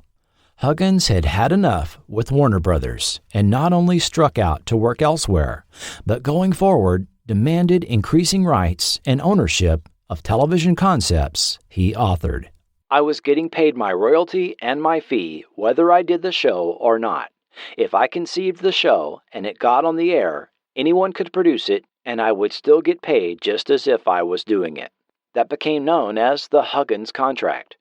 Every producer in television would say, "I want the Huggins Contract," and some of them got it. The Huggins Contract was used in the creation of his next hit series, The Fugitive. Huggins initially received pushback from industry friends regarding the Fugitive series concept, based on the thought that it was distasteful to have a series protagonist being a convicted wife killer. However, when he pitched the concept to a room of ABC executives, then-President Leonard Goldenson remarked that it was probably the best idea for a television series he'd ever heard, while executive Julius Barnathan's reaction to the show was equally unambiguous, saying, "Well, I don't like it. I think it's un-American. It's a slap in the face every week to American justice." Barnathan's objections were obviously overruled, and production went forward with a relatively new production company headed by Quinn Martin, who had previously produced The Untouchables for Desilu and ABC. The Fugitive starred David Jansen as Dr. Richard Kimball, a physician wrongfully convicted of his wife's murder and sentenced to death.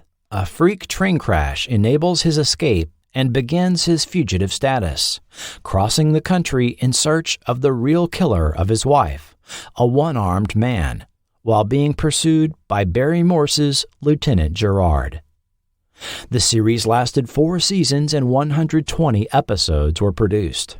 The Fugitive was a prestige production from Quinn Martin and something of a national phenomenon, rocketing to the number 5 show on TV in its second season, with some 14.7 million viewers, and its 1967 final episode held the record for the most-watched regular TV series episode in history until it was displaced in 1980 by the Who Shot JR reveal on Dallas.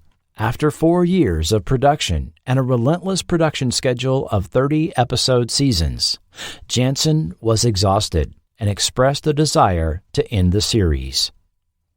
ABC initially simply wanted The Fugitive to end with no resolution, similar to the strategy they employed on The Time Tunnel, also ending in 1967. The thinking was a resolution to the storyline would hurt the series in rerun syndication.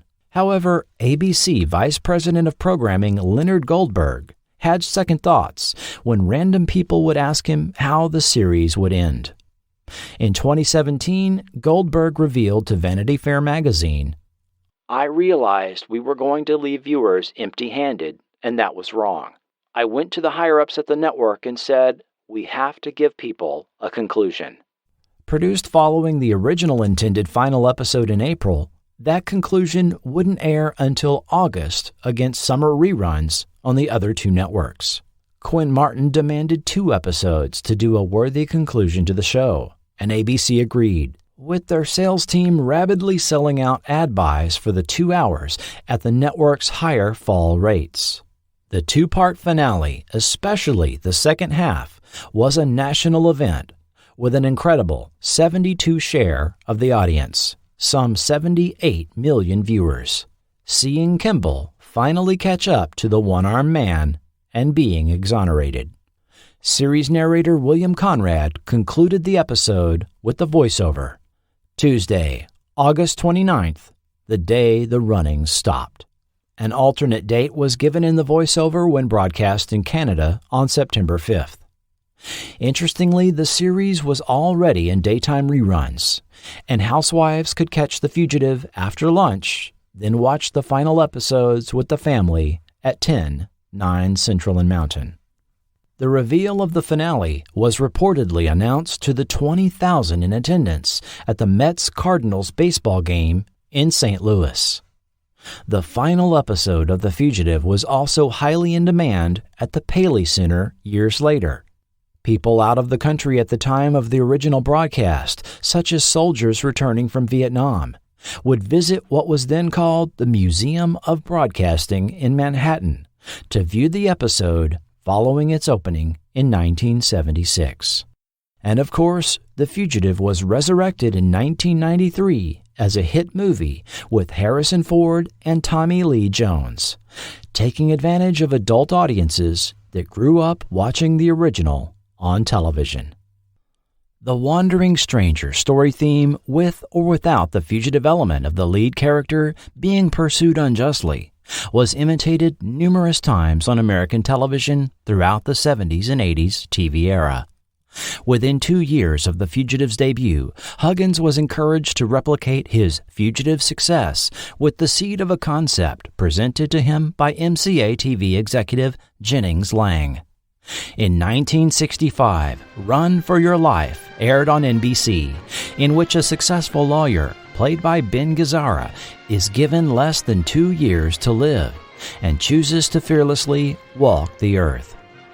Unlike The Fugitive, which was turned over to Quinn Martin to run, Huggins stayed on at Run for Your Life, running the show as executive producer, and the show even managed to outlive the prognosis of Gazzara's character for 3 seasons and 86 episodes. The Immortal was thus one of many shows that would follow the Walking the Earth template of TV storytelling, with or without the fugitive element of being pursued, where the wandering stranger, pair or sometimes 3 traveling characters would enter people's lives for an episode and typically help their current circumstances.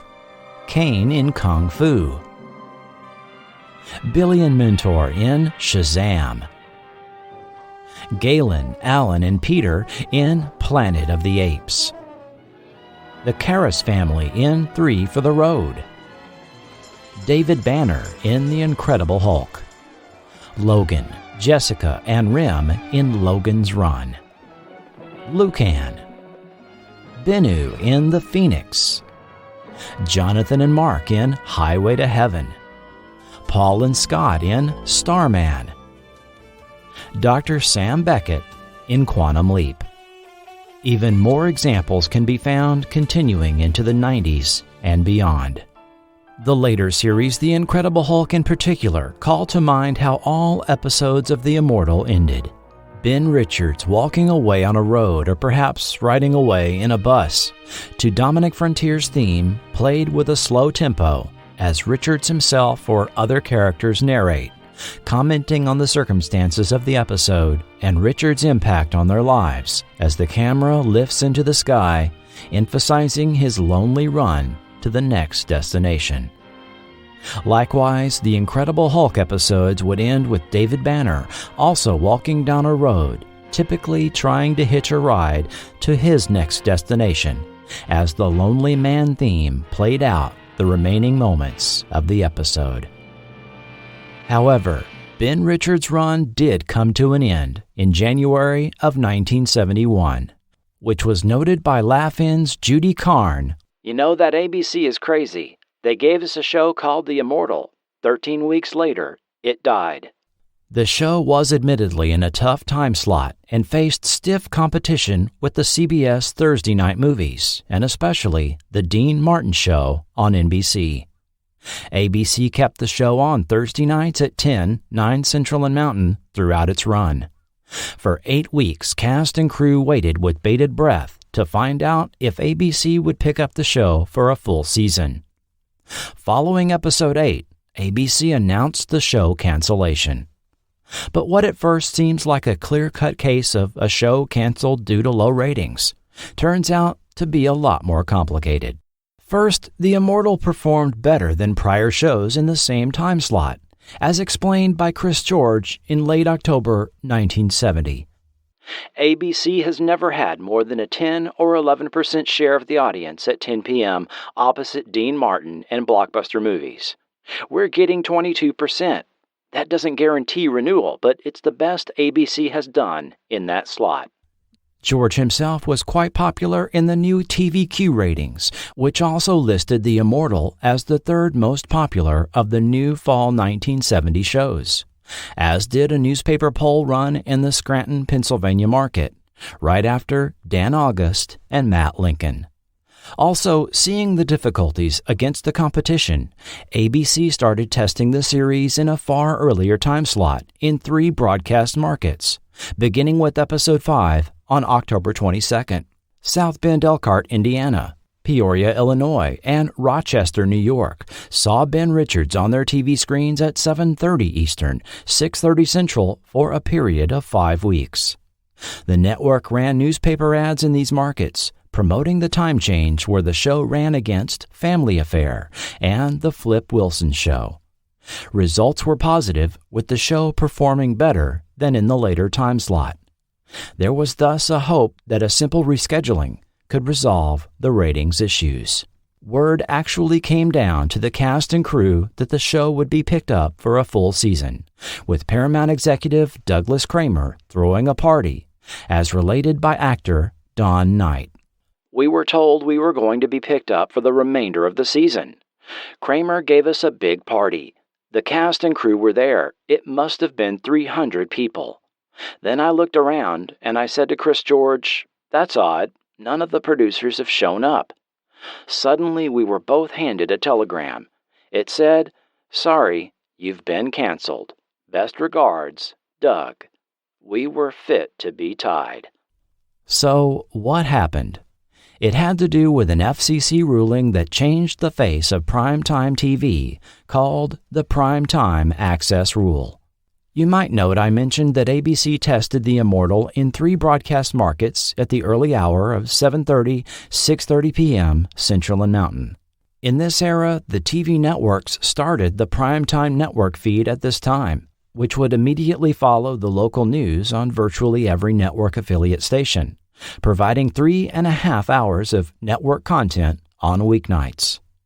On May 7, 1970, the FCC, which regulates TV and radio broadcasts in the United States, announced what would become known as the Primetime Access Rule, or PTAR.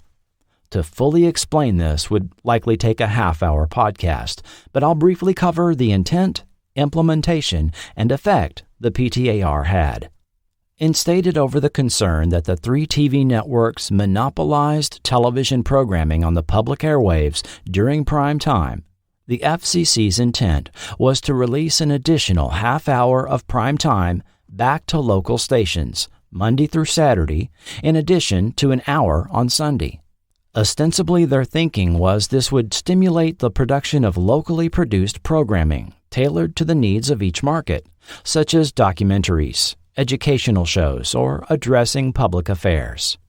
The loss of 4 hours of broadcast time per week for each network had the result of a higher than normal number of show cancellations at the conclusion of the 1970-71 TV season. One side effect of the PTAR's implementation became known as the Rural Purge. In an acceleration of their strategic move to program for the market demographic known as baby boomers, CBS canceled a disproportionate number of still popular series that appealed to rural and older audiences. These included The Beverly Hillbillies, Green Acres, Hee Haw, Lassie, Mayberry RFD, and The New Andy Griffith Show. In mid-November 1970, ABC announced the intent to begin cutting back on series in mid-January to be better positioned when the PTAR took effect fall of 1971. This resulted in 7 cancellations, but only 3 mid-season replacements, an effective loss of 3 hours of programming. The shows canceled were The Young Rebels, Linda Day George's series The Silent Force, Matt Lincoln, Barefoot in the Park, The Most Deadly Game, the variety show This Is Tom Jones, and The Immortal. The ABC network schedule was reduced from 25 to 22 hours, with the slots released to local affiliates in January being an hour early Sunday evening, half an hour late Thursday, notably in the time slot formerly occupied by The Immortal, and a 90-minute block late Saturday evening. The cancellation of The Immortal was sudden. Prior to the announcement, news articles printed up to the day before stated the show's cancellation was far from certain, and even emphasized the network's efforts to improve ratings by rescheduling the show. ABC President Leonard Goldenson held out hope for both Dan August and The Immortal in the press on Friday, November 13th, saying, "Dan August and The Immortal maybe should be on earlier. The Immortal should be on earlier." The following day, however, the cancellations hit the press. Nowhere could this rapid turnaround be observed better than the November 16th issue of Broadcasting Magazine, where the cancellation announcement could be read on page 9, and the potential of the show being saved with a rescheduling mentioned on page 54. Word evidently even initially came down to Paramount that ABC would order a full season, as we've seen. Had ABC not chosen this mid-season strategy, there would have been room on the schedule to give The Immortal a full season. But in what seemed like a last-minute, reluctant decision, it was let go. Christopher George himself had opinions on the FCC's PTAR, which not only directly impacted the cancellation of his series, but also started to impact the offers he started getting the year it went into effect. "I've been offered big money to shoot stuff in Canada, but it's trash. Guys are shooting quickies to take advantage of that stupid FCC rule limiting network time.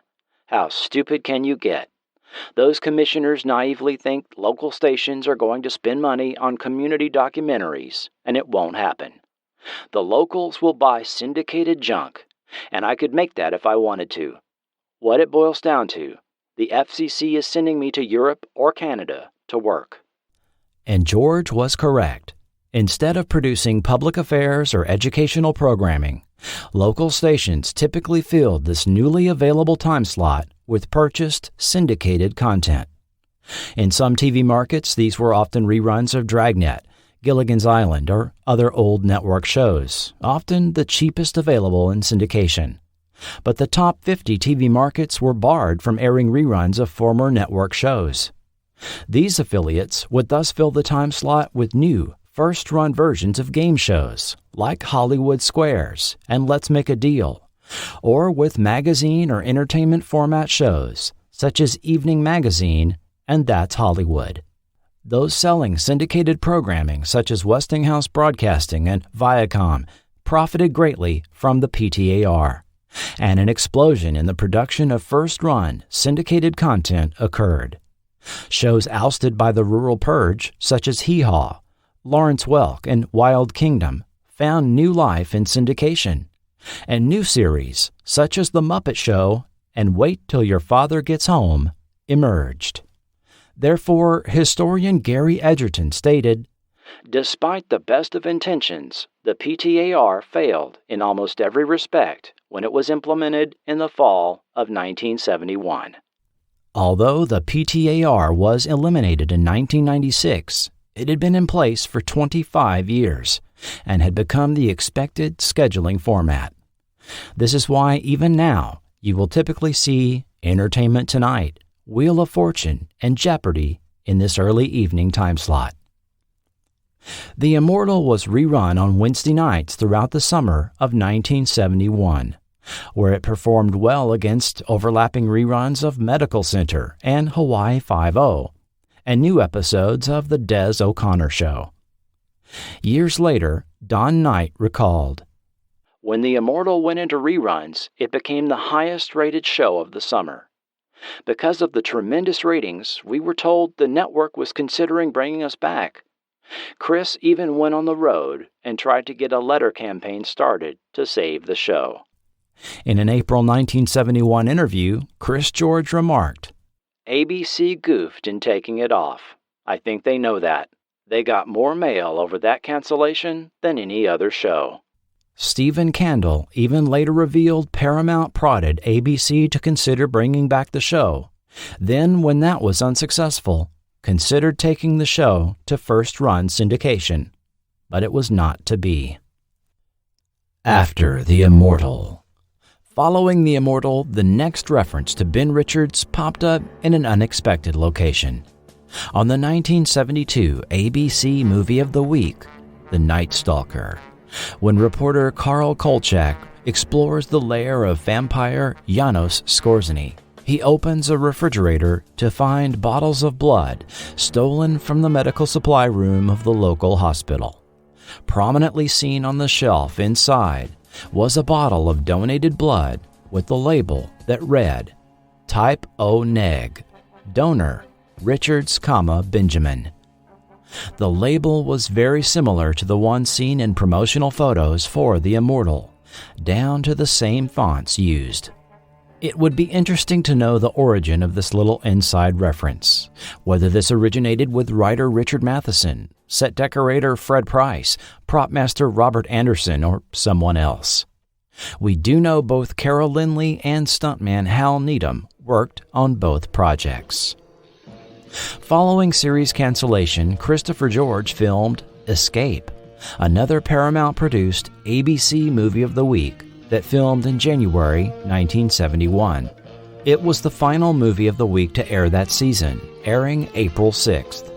Escape centered around Cameron Steele, a modern escape artist who also solved crimes on the side. The telefilm was the brainchild of producer Bruce Lansbury and writer Paul Pladen, and several behind-the-scenes names from The Immortal were involved in the production. The stylized opening sequence clearly indicated this was intended as a TV pilot, as confirmed by press announcements promoting the telefilm. However, Escape failed to land a spot on ABC's fall schedule, even though executives hinted at possible future development of the property, and George held out hope for mid-season or the following year. Well, we really didn't think we'd make it for this fall. It was an absolute ball to make. We all had fun. I learned how to get out of a straitjacket and handcuffs. In one scene, I was thrown 30 feet into San Pedro Bay.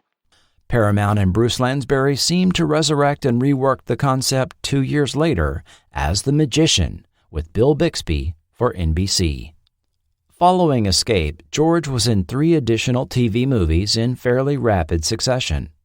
Dead Men Tell No Tales and Man on a String for CBS, and The Heist for ABC, the 115th Movie of the Week. Throughout the 70s, he appeared in several theatrical films and TV episodes, many times alongside wife Linda, Mission Impossible, McCloud, Wonder Woman, The Love Boat, and Fantasy Island. The delightful couple also made many appearances together on TV game shows, as well as daytime talk shows. On Your New Day with Vidal Sassoon in 1980, Linda demonstrated her plumbing skills, and Christopher showed one of his Greek recipes. In the 1980s, George had a great on-screen death on Enter the Ninja, and also starred in the horror films Pieces and Mortuary with wife Linda. Late in the evening of October 28, 1983, George was taken to LA's West Side Hospital for chest pains. He went into cardiac arrest at 3 a.m. with his wife Linda by his side. TV's Immortal was gone at the age of only 52. Although in recent years it's been said his Rat Patrol injuries in 1967 contributed to his death, these claims seem to originate from an unsourced entry on IMDb trivia. George had known heart disease, had undergone coronary bypass surgery about 5 years earlier, and was under the care of a cardiologist. In a recent interview, Linda Day George reflected on life with husband Christopher. We completely trusted each other and had a great love. No matter what happened, we were there for each other. Chris was not a perfect person, but he was my perfect person. We talked all the time. We always made time for each other. Of course, We had arguments and disagreements just like anybody else, but we always found our way back to each other. We just absolutely loved each other, and I adored him. There was no ego, just joy. He was my precious person. Always will be. Don Knight continued to be a frequent face on television, returning to guest starring roles on shows of the era such as Night Gallery, Bonanza, and Hawaii Five-0. He was the powder monkey Jack Peters, befriended by Charles Ingalls on a 1974 episode of Little House on the Prairie.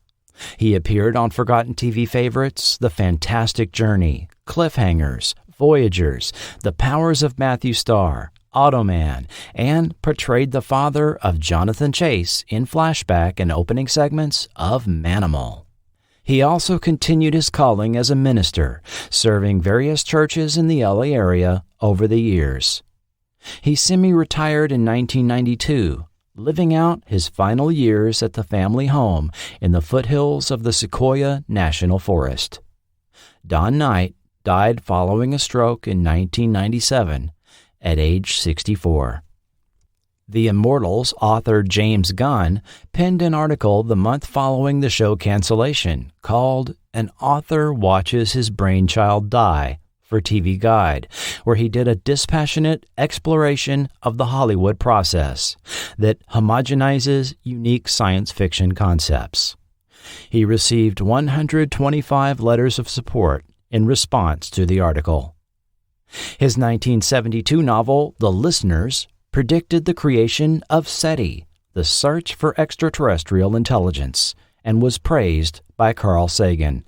In the late 1970s, he pitched a series to CBS called Crisis, a science fiction take on humanity dealing with existential problems like overpopulation, pollution, and terrorism. When CBS didn't bite, he later published it as a novel. In 1996, he wrote a Star Trek novel adapting an unproduced original series episode script by Theodore Sturgeon. Gunn was also an English professor at his alma mater, the University of Kansas, for decades. In 2015, he was inducted into the Science Fiction and Fantasy Hall of Fame. James Gunn died in late 2020 at age 97. Robert Specht next worked on Monty Nash, an inexpensively produced first-run, syndicated 30-minute series that popped up in the fall of 1971, taking advantage of the primetime access rule. He was a writer and a story editor on the CBS Saturday morning series Arc 2. He also penned episodes for Lucan, Knight Rider, and Airwolf. His 1976 book, Tisha, The Story of a Young Teacher in the Alaskan Wilderness, a memoir related to him by Ann Hobbs, was well received and has been reprinted several times. Specht is one of the few people from the Immortal that are still around. Now age 80, he still lives in the LA area with his wife.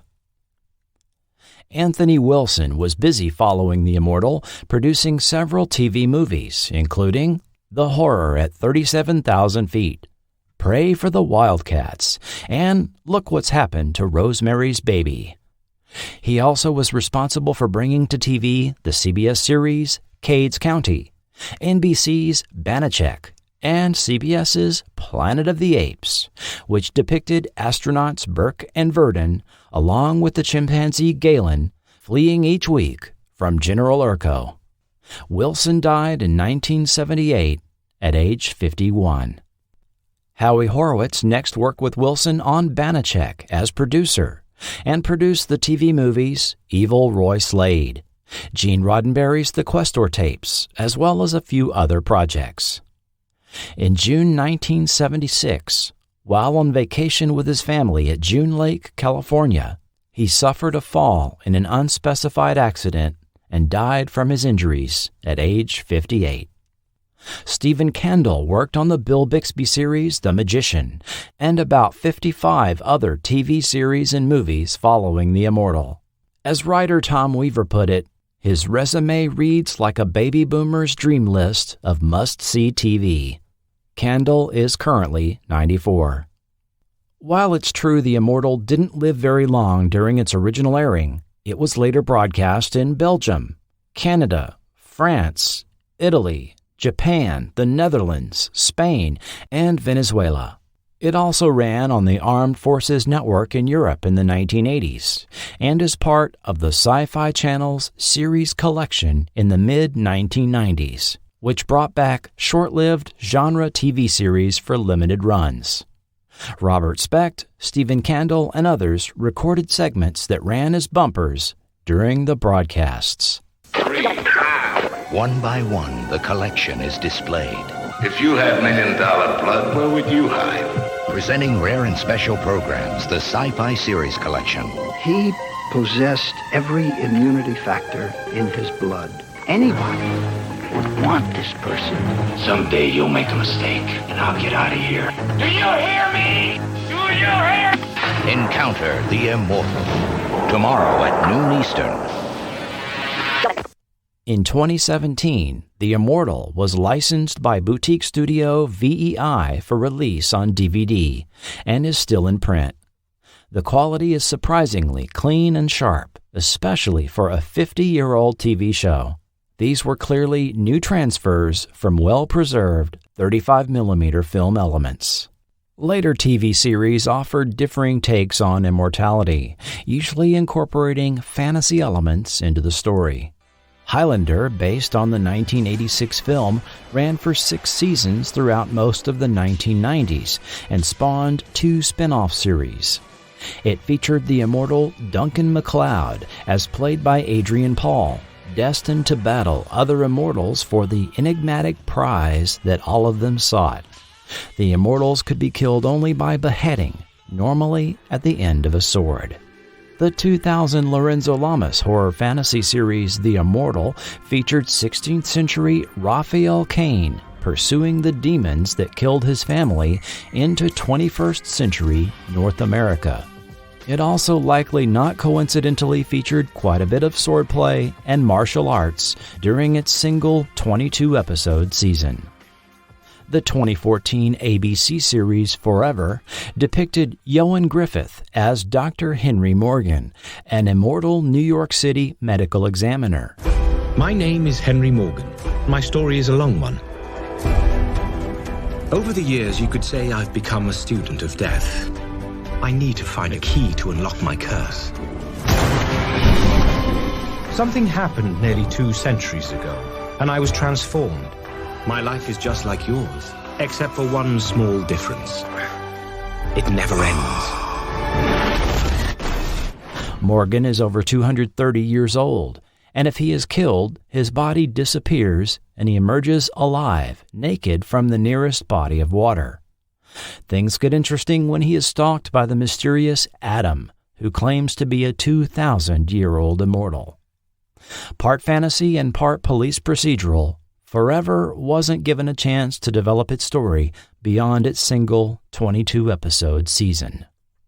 Although the series run came to an end after just 15 episodes, the Immortals run in the storyline did not, with Ben Richards' fate remaining unknown.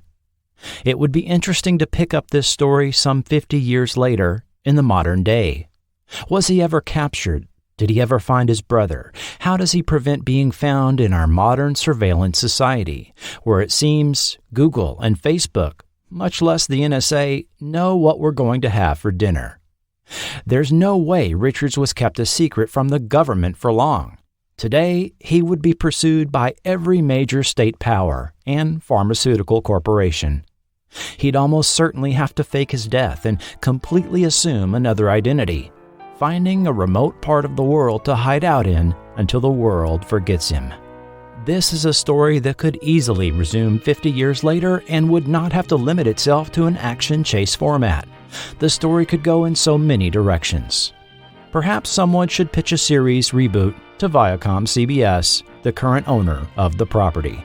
After all, it seems like virtually everything we grew up with is being brought back in one form or another. Until then, Ben Richards must still be out there, on the run or hiding out from those currently after him. who likely would even be more relentless than his original pursuers. Even if you do get down out of the mountains, how far can you go? Depends on who gives me a lift. Those good people you count on. That's right. I won't give up, Ben. And Maitland won't stop spending money. But that's all you have, and I don't think it'll be enough. Then keep running.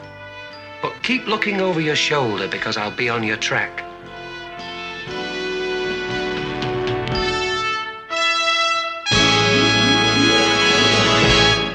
Next time on Forgotten TV.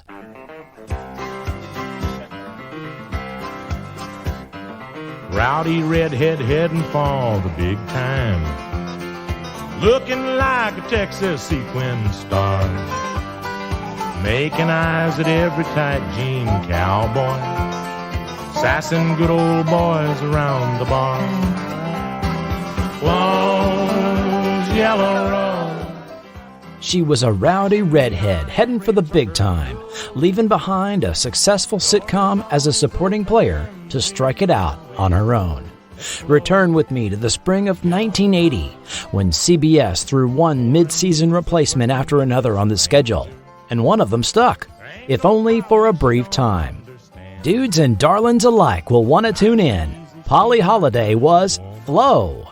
Next time on Forgotten TV. Close yellow road. You can support Forgotten TV on Patreon or PayPal and gain access to exclusive content posted, which includes Forgotten TV Supplemental, over 20 podcasts in addition to the ones in the main feed, which include full-length interviews with classic TV creators and content that expands on topics presented in the main show, and promotional goodies mailed out at the end of the year. This episode was executive produced by Will Welton and Doc Pinko, who I greatly thank for their continued support, as well as producers Julio Capa, Rich Kunkel, Mark Hadley, Cahill Young, Ralph Caracio, and Ron. And of course, thanks to all who support at the $1 and $2 levels. Forgotten TV is not affiliated with or authorized by Paramount Television, ABC, CBS Television Distribution, VEI, or any production company or network involved in the making of any TV show or film mentioned in this podcast. Links to Amazon are affiliate, and as an Amazon associate, Forgotten TV earns royalties from qualifying purchases made. Your support of Forgotten TV through those affiliate links is much appreciated. The Immortal is the copyright and property of Paramount Television, CBS Studios, and possibly additional rights holders. Other series mentioned are the property of their respective copyright holders, and no infringement is intended. Any audio clips included are for the purposes of review, commentary, and criticism only, and are not intended to infringe. This podcast is copyright 2021 Forgotten TV Media. The views and opinions expressed by guests and quoted sources are their own and may not reflect the opinion of Forgotten TV Media, its sponsors, or patrons. This podcast is intended for entertainment purposes only. Information presented is based on a combination of first-hand personal accounts, period news media, books, and website articles. All reasonable effort has been made to fact-check the information presented. However, Forgotten TV Media cannot guarantee the accuracy of every detail included and makes no representations or warranties for the content in this podcast and cannot be held liable for errors or omissions. And I'd like to thank the following YouTube channels for making some of that audio possible: Pirate Radio USA, C. Higgins, Fred Flicks, Robert C. 2009, Mr. Lauzor, Obsolete Video, My Video Classics, Kokomo Joe, Hall of Records, David Gideon, TV's Greatest, Warner Archive, All Commercials, Classic Film and TV Cafe, That's Cool, NBC Classics, SMJ Blessing 95, Mod Cinema, Vincent Dawn, and Midgard TV. Emergence by Dream State Logic is used with permission and under a Creative Commons Attribution Non-Commercial Share-alike 3.0 unported license. Special thanks to contributor Mitch Vogel and to the research by Mark Phillips, Elaine Bourassa, Tom Lisanti, Jonathan Etter, and Lee Goldberg. Sources of quotes and background information not given directly to Forgotten TV were obtained from the following sources. The books: Science Fiction Television Series 1959 to 1989 by Mark Phillips and Frank Garcia. Carol Lynley, her film and TV career in thrillers, fantasy, and suspense by Tom Lisanti. Quinn Martin, producer, by Jonathan Etter. The Columbia History of American Television by Gary Edgerton. Starlog Magazine, issues 185 and 186. Ebony Magazine of May 1971. And articles and blog posts at the various websites: Television Obscurities, Nighttime Recreation, John Kenneth Muir's Reflection on Cult Movies and Classic TV, TV Tropes, Mystery File, Fox News, The Historical Marker Database, The Encyclopedia of Science Fiction, Starring the Computer, Moviesites.org, the Television Academy Foundation, Variety, Vanity Fair, and numerous vintage newspaper articles from newspapers.com available on request. Thank you for listening. Be sure and bookmark Forgotten.tv for all content and links to social media sites. I am your writer, producer, and host, Chris Cooling, and this has been Forgotten TV.